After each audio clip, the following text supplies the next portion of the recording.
찬송가 445장 태산을 넘어 흠곡에 가도 찬송을 함께 부르겠습니다.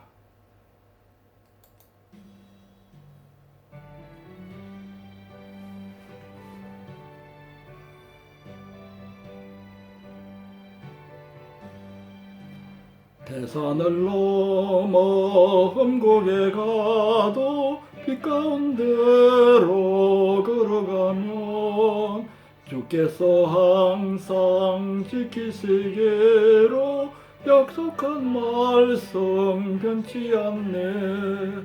하늘의 영광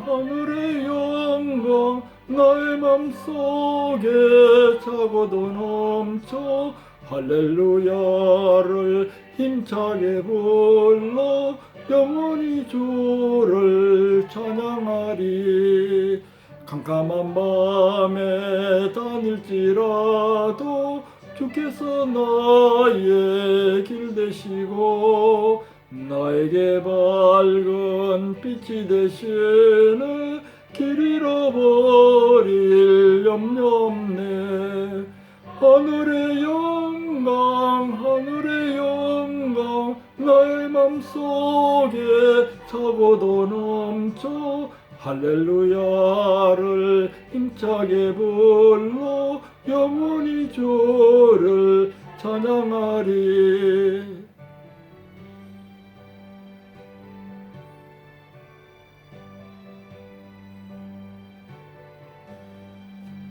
광명한 급빛 마음의 바다 찬란한 천국 바라보고 할렐루야를 힘차게 불러 날마다 빛에 걸어가리.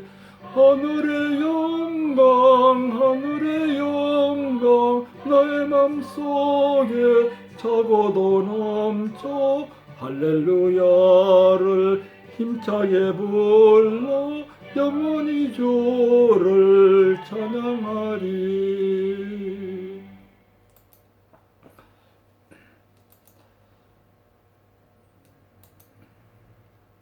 오늘 말씀은 히브리서 12장 1절에서 13절까지의 말씀입니다. 그 중에서 1절에서 3절까지 말씀을 요절로 삼아 읽어 드리겠습니다. 이러므로 우리에게 구름같이 둘러싼 허다한 증인들이 있으니 모든 무거운 것과 얽매기 쉬운 죄를 벗어버리고 인내로서 우리 앞에 당한 경주를 하며 믿음의 주여 또 온전하게 하시는 이인 예수를 바라보자. 그는 그 앞에 있는 기쁨을 위하여 십자가를 참으사 부끄러움을 개의치 아니하시더니 하나님 보좌 우편에 앉으셨느니라. 너희가 피곤하여 낙심하지 않기 위하여 죄인들이 이같이 자기에게 거역한 일을 참으신 일을 생각하라.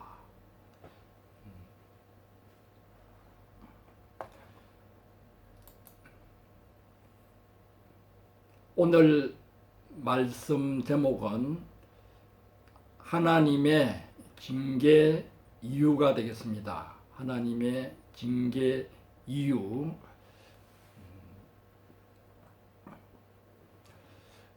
젊은이가 군대에 가는 것은 군사 훈련을 받기 위함입니다. 1차적으로 논산 연무대를 비롯한 훈련소에 들어가서 일정 기간 훈련을 받습니다. 그리고 자대에 배치가 됩니다. 자대에 배치가 되고 나서도 훈련이 끝나는 것이 아니라 훈련이 반복적으로 실시됩니다. 육군인 경우는 병사들이 1년에 한 번 가게 되는 유격 훈련을 가장 두려워합니다. 훈련이 가장 무섭고 세계로 유명한 군대가 공수부대와 해병대라는 것은 잘 알려져 있습니다. 군대 훈련은 적과 싸워 이기기 위해서 주로 육체적인 훈련을 하게 되지만은 우리 인생 전체가 갖가지 훈련의 연속이라고 할 수 있습니다. 특히 일생 동안 신앙생활을 해야 하는 신자들은 하나님의 군대에 속한 자로서 필요한 훈련들을 받아야 합니다. 구약에서는 이스라엘 백성들이 하나님의 군대로 표현된 경우가 많습니다. 모세오경 중에 민수기라는 책이 있는데 그것은 사람 수를 센다는 것입니다. 하나님의 군대의 군인 수를 센다는 의미이기도 합니다. 다시 말해 군대에서 인원을 점검해서 그 수를 이렇게 놓은 책이 민수기입니다. 히브리 민족이 애굽을 탈출해서 광야 40년을 지내는 동안 행군하는 군대처럼 적들과 싸워가며 가나안 땅으로 나아갔습니다. 여리고성을 출발로 해서 가나안 땅을 하나하나 정복해 나갈 때에는 그야말로 큰 군대를 이루어 여러 족속들과 쉬지 않고 전투를 벌여야만 했습니다. 그 무렵 민족의 지도자였던 여호수아를 가리켜 여호수아 왕이라고 하지 않고 여호수아 장군이라고 했습니다. 그러한 과정들을 통해서 이스라엘 백성들은 하나님의 군대로서 많은 훈련을 받았습니다. 이러한 사상은 신약으로 넘어와도 그대로 계승이 됩니다. 예수 그리스도를 믿고 세상 풍조와 싸워야 하는 그리스도인들을 그리스도 예수의 군사라고 표현했습니다. 특히 바울 사도가 그러한 표현을 즐겨 썼습니다. 디모데후서 2장 1절 4절을 보겠습니다. 디모데후서 2장 1절에서 4절까지의 말씀입니다. 내 아들아, 그러므로 너가 그리스도 예수 안에 있는 은혜 속에서 강하고 또 너가 많은 정인 앞에서 내게 들은 바를 충성된 사람들에게 부탁하라. 저희가 또 다른 사람들을 가르칠 수 있으리라. 내가 그리스도 예수의 좋은 군사로 나와 함께 고난을 받을지니 군사로 다니는 자는 자기 생활에 얽매이는 자가 하나도 없나니 이는 군사로 모집한 자를 기쁘게 하려 함이라. 에베소서 6장 10절 이하에서는 그리스도인들이 하나님의 군사로서 완전 무장을 하기 위해서 어떤 무기들을 구비해야 하는가를 구체적으로 지시하고 있습니다. 진리의 허리띠, 의의 흉배, 평안의 복음의 신, 믿음의 방패, 구원의 투구, 성령의 검, 즉 하나님의 말씀, 기도 등을 갖추라고 권면하고 있습니다. 이것을 가리켜 하나님의 전신갑주라고 했습니다. 하나님의 전신갑주를 입어라. 하나님의 전신갑주를 취하라. 반복해서 강조하고 있습니다. 군대에서 무기를 다 갖췄다고 해서 끝난 것이 아닙니다. 그 무기들을 다루는 법을 수시로 익히는 훈련이 필요합니다. 무기를 잘 갖추지 않았을 때나 무기를 잘 다루지 못할 때 기합을 받고 징계를 받습니다. 기독교 교파 중에 아예 군대 훈련과 조직을 교회 조직에 응용한 교파가 구세군파입니다. 그 교파의 목회자와 일꾼들은 군복 같은 옷을 입고 다닙니다. 신앙 선배의 지시와 명령에 군대에서처럼 복종합니다. 그런 훈련 과정을 거친 후에 자신도 후배들을 지도하는 위치에 서게 됩니다. 구세군의 훈련과 조직을 모방한 것이 대학 선교 단체들인 셈입니다. 물론 터무니없는 지지사항에 무조건적인 복종을 요구하는 것은 심각한 문제를 야기할 수 있습니다. 그런데 영적 질서를 무시하고 각자 자기 견해대로 행하는 교회 역시 하나님의 군대로서 쓰임받기 힘듭니다. 그런 교회는 큰 교회든 작은 교회든 오합지졸에 불과합니다. 하나님은 우리 인생 전체에 걸쳐 필요한 때에 적절한 훈련을 시키십니다. 하나님과 일대일의 관계 훈련을 받기도 하고 사람과 환경을 통한 훈련을 받기도 합니다. 훈련을 그때그때 잘 받으면 특별한 어려움이 없이 넘어갈 수도 있을 것입니다. 그러나 그런 경우는 그리 흔치 않습니다. 대개 훈련을 잘 받지 못하여 징계라고 할 수 있는 어려운 시기들을 겪게 마련입니다. 오늘 본문을 통해서 하나님의 징계와 관련해서 앞으로 세 가지 점을 생각해 보고자 합니다. 첫째는 하나님의 징계가 필요한 이유입니다. 둘째는 하나님의 징계를 받는 자세입니다. 셋째는 하나님의 징계의 목적입니다. 오늘은 첫째 항목, 하나님의 징계가 필요한 이유에 대해서만 살펴보고자 합니다. 우선 개역 성경에서 징계라고 번역되어 있는 헬러 파이데이아에 대해 말씀드리겠습니다. 파이데이아는 파이스 또는 파이도스에서 유래한 단어입니다. 파이도스는 어린아이라는 뜻입니다. 지금 영어에도 남아있는 말로 페도라는 그러한 영어로 남아있는데 어린아이를 뜻하는 접두사가 됩니다. 페도 베프티즘이라고 하면 유아 세례가 되고 페디아트릭스라고 하면 소아과가 됩니다. 페도필리아라고 하면 배때 성욕의 일종인 소아 애착증이 됩니다. 징계라는 말이 왜 어린아이라는 말에서 유래했겠습니까? 원래 파이데이아 훈련, 교육, 훈육이라는 뜻을 가지고 있습니다.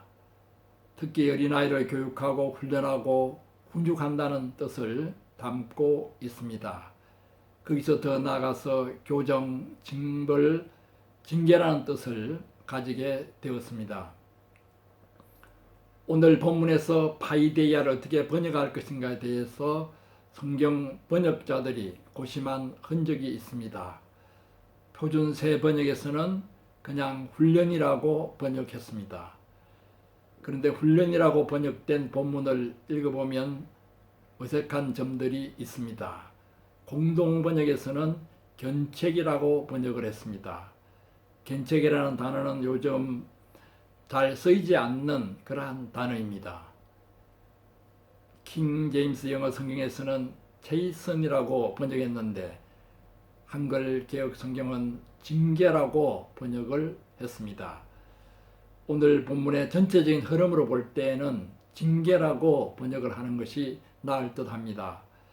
꾸지람, 채찍질 등의 단어들과 같이 쓰이고 있기 때문입니다. 징계는 단지 처벌을 위한 징계가 있고 교육과 훈육을 위한 징계가 있습니다. 오늘 본문의 징계는 교육과 훈육을 위한 징계임에 틀림없습니다. 그럼 우리에게 하나님의 징계가 필요한 이유가 무엇이겠습니까? 1절에서 그 이유를 찾아볼 수 있겠습니다. 우리가 모든 얽매인 것과 무거운 죄를 지고 있기 때문입니다. 우리가 모든 무거운 것과 얽매기 쉬운 죄를 가지고 있기 때문입니다. 여기서 모든 무거운 것이란 인생이 지고 있는 갖가지 무거운 짐들, 괴로운 문제들을 가리킵니다. 그것들로 인한 걱정과 염려들도 포함됩니다. 현대적인 용어로는 각종 심각한 스트레스라고 할 수 있습니다. 예수님은 마태복음 11장 28절에서 수고하고 무거운 짐진 자들아 다 내게로 오라 내가 너희를 쉬게 하리라 약속하셨습니다. 예수님은 인생들이 갖가지 수고롭고 무거운 짐들을 지고 있는 것을 잘 아시고 안타까워하셨습니다. 제가 아는 분 중에 정신 이상으로 5년 동안이나 기도원에서 쇠사슬에 묶여 지낸 사람이 있습니다. 의사들은 정신분열로 진단했지만은, 요즘 말로 하면 조현병으로 진단했지만은, 그 사람은 자기 정체를 스스로 우울증으로 진단을 해서 거기에 맞는 적절한 약을 복용함으로써 쇠사슬에서 풀려날 수 있었습니다. 그분을 만나 그 당시 왜 정신 이상을 일으켰느냐고 제가 질문한 적이 있습니다. 그분은 한강다리의 예를 들었습니다.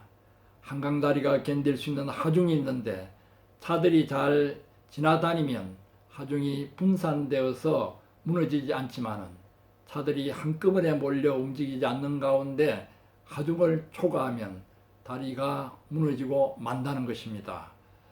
그와 같이 우리 정신도 견딜 수 있는 하중이 있습니다. 그런데 문제들이 하나씩 차례로 왔다가 물러가면 괜찮지만 한꺼번에 여러 문제들이 들이닥치면 정신의 하중을 초과해서 우리도 무너질 수밖에 없습니다. 그분은 그 당시 자기 집안의 우환들이 한꺼번에 몰려오는 바람에 견딜 여력이 없었다고 고백했습니다. 아무리 심각한 문제라도 하나씩 차례대로 몰려왔다가 물러가면 우리가 어느 정도 견딜 수 있습니다. 하지만 그 사람과 같이 한꺼번에 여러 무거운 문제들이 닥쳐오면 견디기가 여간 힘들지 않을 것입니다. 그래서 우리는 우리의 삶에서 문제가 없기를 기도할 수는 없고, 문제들이 닥치더라도 한꺼번에 몰려오지는 않게 해달라고 기도할 수는 있을 것입니다. 지금 여러 교우들도 속 시원히 말을 할 수 없어서 그렇지 갖가지 무거운 짐들을 마음에 지고 있을 것입니다. 남편으로 인한 문제, 아내로 인한 문제, 자식과 친척으로 인한 문제, 생활비, 건강, 취직, 인간관계로 인한 문제, 결혼 문제, 주택 문제 등등 그 수를 헤아리기도 힘들 것입니다. 이런 무거운 짐들이 쌓일 때 우리는 건전한 방법으로 해결하려고 하기보다 당장 괴로움을 잊기 위해서 자신을 마취시키는 방법으로 죄를 짓기 쉽습니다. 술과 담배, 도박, 성적 쾌락, 게임 중독 같은 과도한 취미생활, 자기 문제를 타인과 사회 탓으로 돌리는 분노, 시기, 질투 등등의 죄에 빠지기 쉽습니다. 얽매기 쉬운 죄라고 번역한 문구는 그 어떤 번역보다 잘된 번역입니다. 얽매기 쉬운 죄는 문자적으로는 우리를 빙 둘러싸서 수시로 달려들고 들러붙는 죄라는 뜻입니다. 몇 년 전에 터키 여행을 갔을 때 어느 유적지를 살펴보는데 얼마나 엉겅퀴들이 가득 둘러싸고 있는지, 아무리 조심해서 걸어도 그 엉겅퀴 가시들이 뭔가 옷에 계속 들러붙었습니다. 그와 같이 우리를 늘 빙 둘러싸고 있는 그러한 죄들이 여간 조심하지 않으면 그대로 들러붙고 맙니다. 이러한 여간 조심하지 않으면 그대로 들러붙고 마는 죄가 얽매기 쉬운 죄입니다. 우리가 죄를 미워하고 죄와 싸우지 않는 것은 아닙니다. 하지만 4절 말씀처럼 죄와 싸우되 아직 피 흘리기까지는 대항치 아니하는 어정쩡한 상태에 있습니다. 죄와 싸워 결판을 내겠다는 태도가 부족하고 결단이 철저하지 못하므로 죄가 기회가 되면 파고들어서 더 쉽게 우리를 얽어맵니다. 그런데 사람마다 자라온 환경과 생활 습관에 따라서 얽매기 쉬운 죄의 종류가 다른 법입니다. 한 사람은 어떤 죄를 일생에 한 번 지을까 말까 한데 다른 사람은 그 죄를 수도 없이 짓게 되는 경우가 있습니다. 여차하면 그 죄를 짓는 대로 달려갑니다. 경상도 사투리로 끄떡하면 그 죄를 짓습니다. 신앙생활을 통해서 조금 개선되는 것 같다가도 다시금 얽매이곤 합니다. 어떤 사람은 다른 사람들이 짓는 도덕적인 죄들은 별로 짓지 않는데 그것으로 인한 교만과 자만심으로 다른 사람들을 판단하고 상처 주는 죄를 자기도 모르게 반복해서 짓는 경우도 많습니다. 1절에서 모든 무거운 것과 얽매기 쉬운 죄를 벗어버리고 인내로서 우리 앞에 당한 경주를 하자라고 했습니다. 그런데 모든 무거운 것과 얽매기 쉬운 죄를 벗어버리는 일이 말처럼 쉽지가 않습니다. 옷을 갈아입듯이 훌렁 벗어버릴 수 있다면 얼마나 좋겠습니까? 대학교 때 내 친구가 담배에 지독하게 중독되어 있었습니다. 그 친구와 함께 하숙을 하면서 성경 공부도 하고 담배 하영식도 하고 담배 귀신 물러가라고 소리를 치면서 엑소시즘을 행하기도 했지만은 그 친구를 담배 사슬에서 벗어나도록 하기는 참으로 힘들었습니다. 그 친구도 나름대로 담배를 끊어버리고 노력을 많이 했습니다. 어느 여름 방학 때는 속세를 등지면은 담배를 끊을 수 있을까 하고 깊은 산속 절간을 찾아갔습니다. 땀을 뻘뻘 흘리며 절간으로 들어서니 스님이 반갑게 맞이하면서 험한 산을 올라오느라고 수고했다면서 담배 한 개비를 내밀었습니다. 그러자 그 친구는 자기도 모르게 담배를 향하여 손을 쭉 뻗고 말았습니다. 어느 도박 중독자는 도박을 하지 않기 위해서 하투를 치는 검지를 잘라버렸습니다. 그런데 어느새 보니 남아있는 엄지와 중지로 하토를 쥐고 있었습니다. 얽매기 쉬운 죄는 지독하게 습관화되어 있는 타락한 습관이기 때문에 여간해서 벗어버릴 수가 없습니다. 벗어버렸다 싶을 때 다시 들러붙어 있습니다. 인간의 의지도 소용없고 성실한 교회 생활도 소용이 없습니다.